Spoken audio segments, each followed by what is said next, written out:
ನನ್ನ ಆತ್ಮೀಯ ವೀಕ್ಷಕ ಬಂಧುಗಳಿಗೆ ಅನಂತ ನಮನಗಳು. My name is Ananda Masri, Bagalkot, Karnataka State. My mobile number is 9242494770. WhatsApp number is 9900913869. ನಮ್ಮ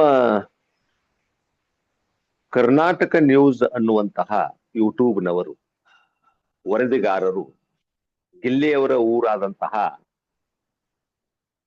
ಮಂಡ್ಯ ಜಿಲ್ಲೆ ಮನವಳ್ಳಿ ತಾಲೂಕು ದಡದಪುರ ಅನ್ನೋ ಗ್ರಾಮಕ್ಕೆ ಹೋಗಿ ಅಲ್ಲಿಯ ಹಿರಿಯರಾದಂತಹ ಮಂಜಣ್ಣ ಅನ್ನುವವರನ್ನ ಸಂದರ್ಶನವನ್ನ ಮಾಡಿದ್ದಾರೆ. ಮಂಜಣ್ಣ ಅನ್ನುವವರು ಅವರು ಕೂಡ ಆ ಊರಿನ ಹಿರಿಯರು ಮತ್ತು ರಾಜಕೀಯ ಮುಖಂಡರು ಆಗಿದ್ದಾರೆ. ಅವರು ತುಂಬಾ ಚೆನ್ನಾಗಿ ಮಾತನಾಡ್ತಾರೆ, ಅನುಭವಿಕರು. ಅವರು ಸಂದರ್ಶನದಲ್ಲಿ ಸರ್ಕಾರಕ್ಕೆ ಒಂದು ವಿನಂತಿಯನ್ನ ಮಾಡ್ತಾರ ಮತ್ತು ಪ್ರಶ್ನೆಯನ್ನ ಹಾಕ್ತಾರ. ಅವರು ಪ್ರಶ್ನೆ ಕೇಳ್ತಾರ ಆ ವರದಿಗಾರರ ಮುಂದ. ಏನು ಅಂತ ಕೇಳಿದ್ರೆ, ಗಿಲ್ಲಿ ಅನ್ನುವಂತಹ ಒಬ್ಬ ಕಲಾವಿದನಿಗೆ ನೀವು 50 ಲಕ್ಷ ಪೂರ್ತಿ ಕೊಡಬೇಕು, ಅವರಿಗೆ ಇನ್ಕಮ್ ಟ್ಯಾಕ್ಸ್ ಯಾಕೆ ಕಟ್ ಮಾಡ್ತೀರಿ? 15 ಲಕ್ಷ ಕಟ್ ಮಾಡಿದ್ರೆ ಬರೀ ಬರ್ತಕ್ಕಂತಹದ್ದು 35 ಲಕ್ಷ ಮಾತ್ರ. ಆ 35 ಲಕ್ಷದಲ್ಲಿ ಅವ್ರು ಏನ್ ಮಾಡ್ಬೇಕು?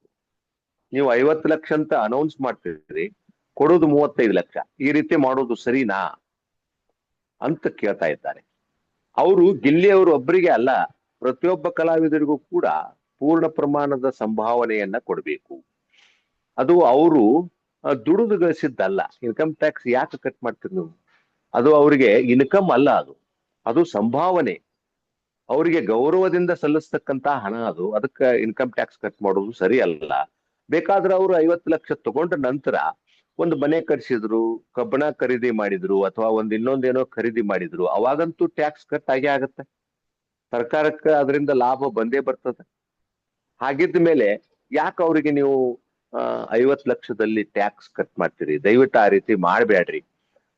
ಮತ್ತೆ ನೀವು ಕರ್ನಾಟಕ ನ್ಯೂಸ್ನವರು ಇದನ್ನ ಸರ್ಕಾರಕ್ಕೆ ತಲುಪುವ ರೀತಿಯಲ್ಲಿ ಇದನ್ನ ನೀವು ಪ್ರಚಾರವನ್ನ ಮಾಡ್ರಿ ಅನ್ನುವಂತಹ ಮಾತನ್ನ ಅವರು ನಮ್ಮ ಮಂಜಣ್ಣ ಅವರು ಹಿರಿಯರು ಕೇಳ್ಕೊಂಡಿದ್ದಾರೆ.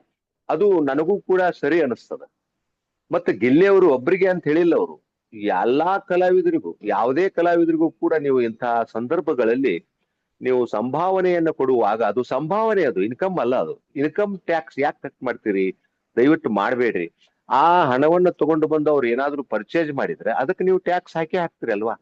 ಕಬ್ಬನ ಖರೀದಿ ಮಾಡಿದ್ರೆ ಟ್ಯಾಕ್ಸ್ ಹಾಕ್ತೀರಿ, ಒಂದೇನೋ ವೆಹಿಕಲ್ ಖರೀದಿ ಮಾಡಿದ್ರೆ ಟ್ಯಾಕ್ಸ್ ಹಾಕ್ತೀರಿ, ಅದಕ್ಕೆಲ್ಲ ಟ್ಯಾಕ್ಸ್ ಸರ್ಕಾರಕ್ಕೆ ಬಂದೇ ಬರ್ತದೆ. ಅದಕ್ಕೆ ದಯವಿಟ್ಟು ಈ ರೀತಿ ಮಾಡಬೇಡ್ರಿ ಅಂತ ಅವ್ರು ಮನವಿಯನ್ನ ಮಾಡ್ಕೊಂಡಿದ್ದಾರೆ. ಅವ್ರು ಹೇಳಿದಂತೆ ವಿಚಾರ ಸರ್ಕಾರದವರಿಗೆ ತಲುಪಲಿ ಅನ್ನೋದು ಅವ್ರ ಆಶಯ. ಅದಕ್ಕೋಸ್ಕರ ನಾನು ಕೂಡ ಇವತ್ತು ಈ ವಿಡಿಯೋವನ್ನ ಮಾಡ್ತಾ ಇದ್ದೇನೆ. ಗಿಲ್ಲಿಯವರಿಗೆ ಬಂದ ಹಣದಲ್ಲಿ ಅವ್ರು ಏನಾದ್ರು ಪರ್ಚೇಸ್ ಮಾಡಿದ್ರೆ ಅವಾಗ ಇನ್ಕಮ್ ಟ್ಯಾಕ್ಸ್ ಕಟ್ ಆಗೇ ಆಗತ್ತಲ್ಲ ಅವರಿಗೆ. ಅದಕ್ಕೆ ಈ ಕಲಾವಿದರನ್ನ ನೀವು ಅಗೌರವದಿಂದ ಕಾಣಬಾರದು, ಈ ರೀತಿ ಅವರಿಗೆ ಅಗೌರವವನ್ನ ತೋರಿಸಬಾರದು ಅನ್ನುವಂಥ ಮಾತನ್ನ ಅವರು ಹೇಳ್ತಾ ಇದ್ದಾರೆ. ಮತ್ತ ಅವರಿಗೆ ಕಾರು ಬಹುಮಾನವಾಗಿ ಕೊಟ್ಟಾರ. ಆ ಕಾರಿಗೆ ಏನ್ ನೀವು ಟ್ಯಾಕ್ಸು ವಗೈರೆ ಹಾಕ್ತಿರಲ್ಲ, ಅದನ್ನ ಹಾಕ್ರಿ, ಅದು ಏನ್ ತಪ್ಪಲ್ಲ. ಆ ಕಾರಿಗೆ, ಯಾಕಂದ್ರೆ ಅದು ಒಂದು ಲಕ್ಸುರಿ ವಸ್ತು ಆಗಿರೋದ್ರಿಂದ ಅದಕ್ಕೆ ನೀವು ಟ್ಯಾಕ್ಸ್ ಹಾಕ್ರಿ, ಬೇಡ ಅನ್ನಲ್ಲ. ಆದ್ರೆ ಇವ್ರು ಕೊಡ್ತಕ್ಕಂಥ ಸಂಭಾವನೆ ಒಳಗ ಅವರಿಗೆ ನೀವು ಟ್ಯಾಕ್ಸ್ ಕಟ್ ಮಾಡಬೇಡ್ರಿ ದಯವಿಟ್ಟು, ಇದು ಒಳ್ಳೆಯದಲ್ಲ ಅನ್ನುವಂಥ ಅಭಿಪ್ರಾಯವನ್ನ ನಮ್ಮ ಮಂಜು ಅವರು, ಮಂಜಣ್ಣ ಅವರು ವ್ಯಕ್ತಪಡಿಸಿದ್ದಾರೆ. ಅವ್ರು ಹೇಳೋದು 100% ಸತ್ಯ ಅಂತ ಅನಿಸ್ತದ ನನಗೆ. ಯಾಕಂದ್ರೆ ವಿಚಾರ ಮಾಡುವಂತಹದ್ದದ ಇದು. ನಮ್ದಾದ್ರೂ ಅದೇ ಉದ್ದೇಶ. ಯಾವುದೇ ಕಲಾವಿದರಿಗೆ ನೀವು ಸಂಭಾವನೆಯನ್ನ ಕೊಡುವಾಗ 50 ಲಕ್ಷ ಅಂತ ನೀವು ಮೊದಲ ಅನೌನ್ಸ್ ಮಾಡಿರ್ತೀರಿ, ಈಗ ಅದನ್ನ 35 ಲಕ್ಷ ಕೊಡ್ತೀನಿ ಅಂದ್ರ ಹೆಂಗ ಸರಿ ಅನಿಸ್ತದ ಅಂತ ಅವ್ರು ಕೇಳ್ತಾರ. ಅದಕ್ಕೆ ದಯವಿಟ್ಟು ಇದನ್ನ ಸರ್ಕಾರದವರು ಕೂಡ ಆಲೋಚನೆ ಮಾಡಬೇಕು ಅನ್ನುವಂಥ ಮನವಿಯನ್ನ ಮಾಡ್ತಾ ನನ್ನ ಈ ಇವತ್ತಿನ ವಿಡಿಯೋವನ್ನ ಮುಗಿಸ್ತಾ ಇದ್ದೀನಿ. Thank you very much. ಮುಂದಿನ ವಿಡಿಯೋದೊಳಗೆ ಭೇಟಿ ಆಗೋಣ. Thank you.